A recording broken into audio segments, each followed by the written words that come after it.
Who do you consider is nearer the best version of themselves, in your opinion, Joshua or Fury? Oh, I think that's a hard one. I think the warm-up will give us the answer, to be honest.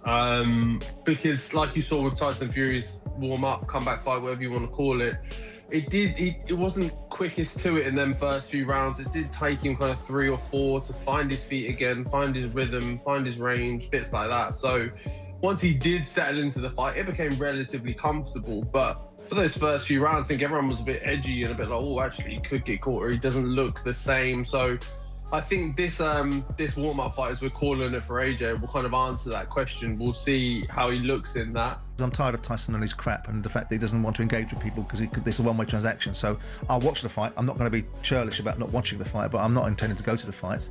I know it'll be a great spectacle. I know that the media hype behind it will be enormous.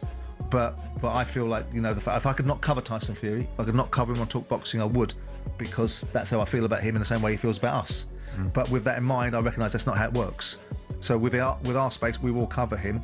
But as far as the fight's concerned, I don't think that Wardley versus Dubois is a bigger fight. I think it's a better fight. But as far as a spectacle is concerned, wonderful spectacle. As far as a boxing fight is concerned, who do I think wins? I think Fury will beat him. I've always felt Fury will beat him. I think nothing's changed. They're both diminished. So if I felt the best versions of one another, it's about who's diminished the most. For British boxing, what would you make of that fight? You've obviously been in there with I think it's a good idea. What? It's a great fight. No, is the fight is signed by both fighters. So both fighters. I mean, Fury's already said he signed it. We've now signed our end as well. So the fight is done. The location of that will be down to Turk El-Sheikh. You know, I think the one thing I'll say about Turk El-Sheikh is he's a mad boxing fan, and he knows that fight in the UK is historic. So I think he wants to give British fight fans something they'll remember forever. However, he's also the one paying. Fabio Wardley highlights how massive this fight really is, but also raises a deeper concern. He suggests that when Tyson Fury and Anthony Joshua finally meet, it is not just about hype or excitement, but about legacy and survival at the top level. In his view, this kind of fight could define careers, where one man continues forward and the other may never fully recover from the outcome.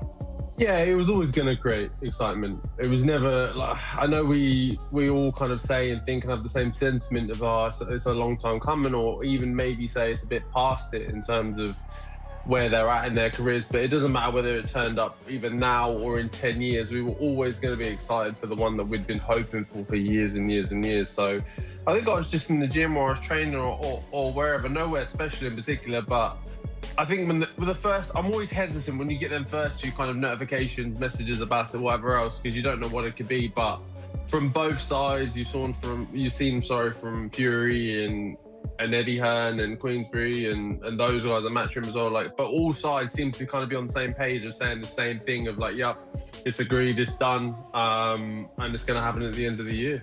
Yeah, I think that's what makes me nervous, to be honest. Paris Fury points out that British fans have waited long enough for this fight. She suggests both Tyson Fury and Anthony Joshua are now at a stage where delaying it further could reduce its impact, making timing very important for both fighters. I just think it's what the British fans want, and I think it would be a fight that would be amazing. Do you know, it doesn't want to go on forever like the Pacquiao fights. They take years and years to build and build and build, and I think it's time for that to happen. And if that's what Tyson wants, then it would be great. If AJ wants it, I'm sure they can make it. Spencer Oliver points out that the location is still not confirmed, but he believes Wembley Stadium could be the final and most fitting stage for this historic fight. He also suggests this might be the last time Anthony Joshua and Tyson Fury ever meet inside the ring, raising the stakes even higher for fans and both fighters. Oh no, November doesn't mean we'll get the fight in Saudi Arabia, no. We could get that at Wembley Stadium. I don't think they've announced a site yet. I don't think they've announced a country yet. But I personally feel that we will get AJ versus Tyson Fury at Wembley Stadium. I think that's the fitting place for both British these fans guys. want that, and it's possibly the last time we'll see AJ and Tyson Fury in the ring together. Andy Scott points out that all parties involved are now giving the same message that Anthony Joshua and Tyson Fury is officially agreed. He also highlights confirmation coming from Tyson Fury's side, while Eddie Hearn publicly signals the deal is done, increasing belief that this fight is truly locked in for this year. Each part of this deal, everybody is saying the same thing, that Anthony Joshua and Tyson Fury is signed and sealed and they will fight this year. So I've been trying to contact everybody from the relevant sides. I've managed to speak to Spencer Brown from Gold Star Promotions, who obviously represents Tyson Fury, and he says, yeah, go ahead, confirm it. So Eddie Hearn has already put on his Instagram, signed, sealed, delivered, AJ Fury is... Carl Frock points out that this fight has already been delayed too long and should happen immediately without unnecessary build-up. He warns that any extra warm-up fights for Anthony Joshua could create injuries or setbacks, pushing the showdown with Tyson Fury even further away and reducing its impact. We still want to see it now because it's AJ Tyson Fury. It's past his sell-by date, but it's still a big fight. These two should just fucking get on with it, get in there and get this fight made. And all this pre-fight warm-up bullshit, it's totally unnecessary. It's going to kill it. Anyway, let's see what transpires with the AJ Fury fight. I feel that if these two don't fight each other next, if AJ has a warm-up fight, he could, even if he's fighting someone who's a knockover, he might get injured, he might hurt his elbow, he might jar his shoulder or twist his neck, and he's going to need 2-3 months out. Then he's going to need another 3 months training camp. This fight gets further and further away from happening. This fight needs to happen now. Simon Jordan points out that the final decision is in Anthony Joshua's hands, depending on whether he feels ready for Tyson Fury. He also highlights that Anthony Joshua being present ringside creates natural pressure, as an encounter with Tyson Fury was always expected given the magnitude of the rivalry. They know where the situation lies, which is up to Anthony Joshua. If he feels he's ready to fight Tyson Fury, then that fight can happen. But he may well not feel that. And I do think that ultimately Anthony, sitting there at ringside, would have known what was coming, would have known there's an expectation for him to have some sort of interaction with Tyson Fury. Tyson Fury doesn't just arrive back on the scene and Anthony Joshua sit ringside and doesn't expect to have an interaction. Ade Oladipo points out that Anthony Joshua needs a proper fight camp and a tune-up fight before stepping into a massive showdown with Tyson Fury. He suggests Anthony Joshua is targeting a summer return, likely July, before building towards a potential November clash that could define both of their careers. The plan was always Fury this year. That plan looks like it's still going to be kept to. All that changes is type of opponent. Now, is this guy, Christian Prenga, better than Rico Verhoeven? I mean, he's been boxing longer than Rico, I'd like to think. Alexander Usyk points out that Anthony Joshua has the ability to win against Tyson Fury. His words suggest confidence in Joshua's power and timing, even when facing an opponent like Fury. Coming from a top-level champion, this opinion adds real weight to the discussion and shows that Joshua is still seen as a serious threat at elite level. AJ win.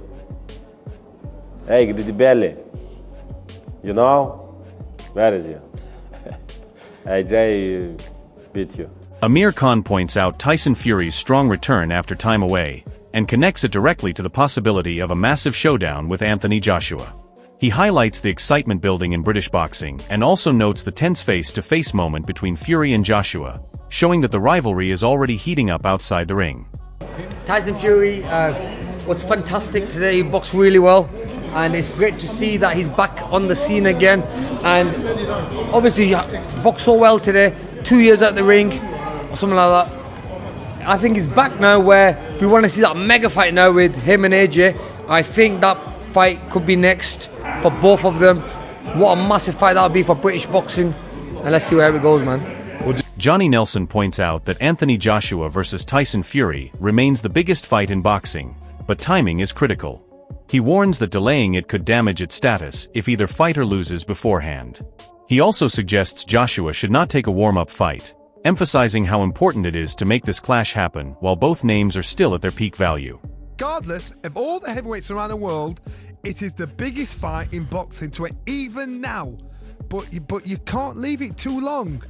You know, and we've had the Gypsies warning. AJ got turned over. Fury's been retired. Now that you've got the chance for this to happen, you can't leave it too long, because one of them lose. That is no longer the biggest fight in boxing. So AJ doesn't get a warm up. And you know what? I think AJ and Fury is bigger than anybody you put in with Usyk. The Wade Concept points out that the fight between Anthony Joshua and Tyson Fury now appears to be officially agreed, even if final details are still missing. He highlights uncertainty around date and venue, but suggests Wembley as a likely option. This reinforces the growing belief that the fight is no longer just talk, but moving closer to reality. This is the first poster, it probably won't be the poster, but they're saying done deal, Tyson Fury, Anthony Joshua, Q4 2026. So I like that we are officially signed. By the way, why am I trending? What did I do? That's got to be somebody else, right? Dwayne Wade, somebody else? There's no way. Why? That makes no sense. They've signed this fight. Apparently both sides have, which is good. But we don't have a venue yet. We don't have a date. I assume it'll be Wembley. I assume it'll be December or November, something around that time frame. I don't... Gareth A. Davies points out that the agreement is now in place, but the major question is still the venue. He explains that weather and logistics make outdoor options in the UK risky, which opens the door to indoor arenas or even Saudi Arabia. This shows how massive the event has become, with multiple global locations being considered for Anthony Joshua versus Tyson Fury. They had agreed they were going to fight this year. Obviously, we now know the meat is on the bone now. So I don't know where it'll be. That will be the next big question. As you say, Q4, as you neatly put it. I think it will have to be indoors if it's in the UK or America. There's a retractable roof in Cardiff at the Millennium Stadium, so that potentially is the venue. I cannot see them risking a fight of this magnitude outdoors at Wembley Stadium in November. I mean, imagine the kind of weather that it could potentially be. So given that obviously Turkey Al Sheikh's behind it, maybe it's a Riyadh season event in Riyadh in November, and they do crown a very big event in a large stadium there. And maybe, which is not out yet, Derek Chisora delivers a very emotional and direct reaction, showing clear frustration with the ongoing situation. He strongly questions why the call-out is even happening and expresses full confidence that Anthony Joshua would dominate the matchup. His tone reflects real belief in Joshua's power and ability, suggesting there is a clear gap in levels if this fight were ever made. At the same time, he criticizes the overall direction of the discussion, implying that the hype is not matching reality. This kind of strong reaction adds more fire to the debate around Anthony Joshua and Tyson Fury, because even experienced fighters are divided on how this would actually play out. Yeah, oh shit, let's be honest about it. I heard what you said about my fight with Deontay. His fight was more shit than anything else. AJ's gonna eat him in fucking four or 5 rounds. He no power, nothing. It was shit. Fucking hopeless. Fucking, we were falling asleep, me and Johnny Nelson highlights that Anthony Joshua versus Tyson Fury remains the ideal matchup for both fighters, calling them perfect dance partners inside the ring. However, he raises doubts about Tyson Fury's current level, suggesting he may no longer be operating at his peak.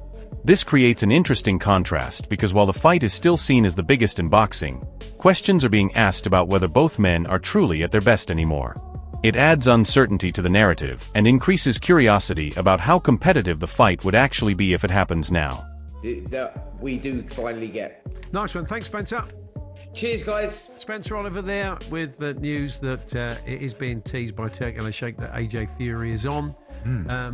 His opponent, Christian Prenga, the Albanian who fights out of the States, has Spencer. Eddie Hearn explains the structured path being considered for Anthony Joshua before stepping into the massive fight with Tyson Fury.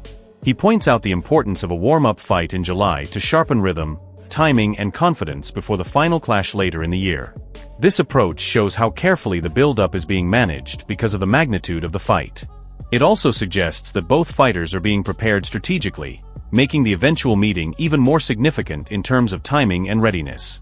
Netflix, everybody. So I think they'll be looking at a slightly easier option for Anthony Joshua to, like Tyson Fury had, with all due respect, and then move straight into that fight. So are you looking at AJ fighting this warm-up in July and then Fury in November? 100%. So that's the plan? That's the absolute plan. Max Kellerman describes Anthony Joshua versus Tyson Fury as the defining super fight of this era, highlighting its massive historical importance in British boxing. He acknowledges Tyson Fury's achievements, while also placing both fighters at the center of the biggest possible event in the sport. At the same time, he raises a debate about current form and peak performance, suggesting Fury may hold a slight edge in overall ability. This adds another layer of analysis to the rivalry, where legacy, timing, and physical condition all become key factors in how the fight is viewed. Joshua, that's going to be the super fight of the era. You know, what wound up happening is Tyson Fury simply proved he was the best fighter of the era. And now, he's also obviously a Brit, Anthony Joshua, They're both still there. They create the biggest fight, at least the biggest event in British boxing history. And I think there is a sense that while the event will be the biggest in the history of British boxing, that Tyson Fury is closer to the peak of his powers than AJ, and even that the best version of AJ was not as good as Fury. Arslan Makhmudov expresses strong confidence in Anthony Joshua's ability to defeat Tyson Fury, especially when it comes to power and finishing potential. He suggests that Joshua is fully ready for this challenge and believes the fight could end in a clear victory. His opinion reinforces the idea that many fighters still see Joshua as a dangerous opponent capable of stopping anyone on his night. At the same time, the uncertainty in his wording shows that even strong predictions in this matchup are not absolute, making the fight one of the most unpredictable in heavyweight boxing today. Crazy strong punch, I think if you ask Tyson Fury, he will tell you. And he did good test himself, and now he ready for Joshua. For Joshua, he ready 100%. He can beat him. Points, knockout, do you think? This stuff I don't know, but I think he beat him easy, The entire build-up around Anthony Joshua versus Tyson Fury has turned this into more than just a boxing match. It is now being described as a career-defining fight where legacy, pride, and history all collide in one moment. On one side, Anthony Joshua is seen as a powerful and dangerous heavyweight who still has the ability to dominate when everything clicks. On the other side, Tyson Fury is viewed as a crafty, experienced champion who has already proven himself at the highest level against the very best in the division. What makes this even more intense is the fact that opinions are split across the entire boxing world. Some believe Tyson Fury's movement, ring IQ, and experience give him the edge, while others feel Anthony Joshua's power and focus could completely change the outcome in a single moment.